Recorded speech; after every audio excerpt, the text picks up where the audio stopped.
start now. Thanks for the warning. This is Congo. This is perhaps the most devastating country in the world. Children are forced to work under inhumane conditions.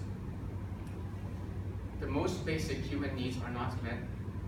Rape and sexual abuse of children and women are commonplace, and it is all a result of this. Your smartphones. Good morning, ladies and gentlemen. My name is Kachapon Dorpunsa. I'm the founder of Fairphone, and I intend to do two things today. One is to raise awareness on how these large corporations are affecting the lives of millions of people in Congo every year. The other is to inspire consumers to make an alternative, to make a difference, and choose the alternative that contributes to the well-being of the global society. Let's begin by looking at what these corporations are not telling us. Is that they're all using conflict minerals. Let me explain. There are basically four types of minerals being supplied by the Democratic Republic of Congo: tin, tungsten, tantalum, and gold. Each of these minerals play a significant role in creating the smartphones we know today. But there's a catch. The situation in Congo is very unstable. Government forces and rebel groups are constantly fighting to gain control over the country's mines. Unfortunately, the government is losing, and the rebel groups have risen to power.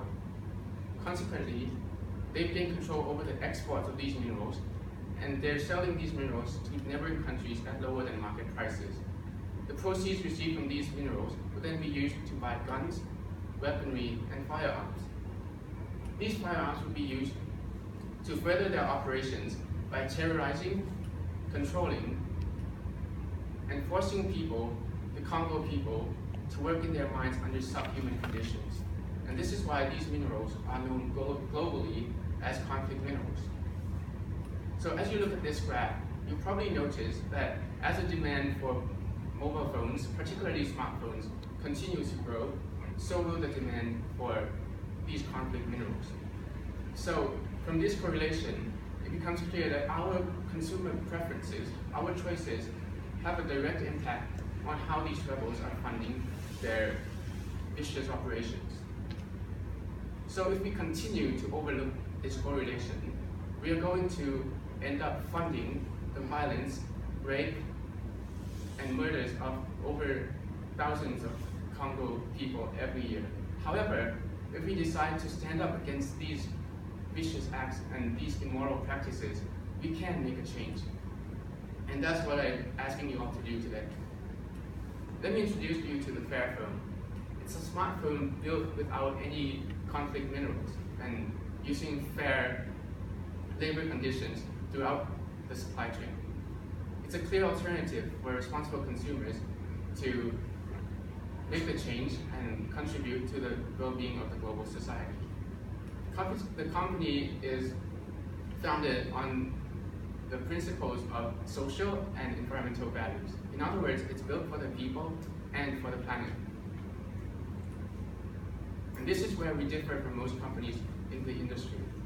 Our supply chain is not aimed towards profit maximizing, but rather towards social contribution. In the past 2 years, we've been able to redefine the mining processes in Eastern Congo.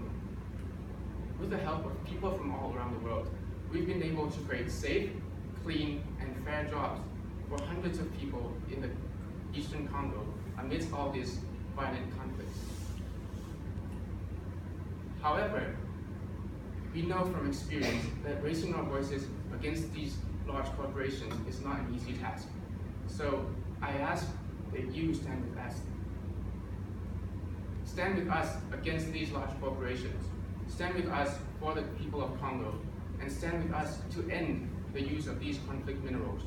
Together, we can show these large corporations that smartphones do not need conflict minerals, that smartphones do not need unfair labor conditions. Together, we can perhaps change Congo that looks like this to a Congo that looks more like this.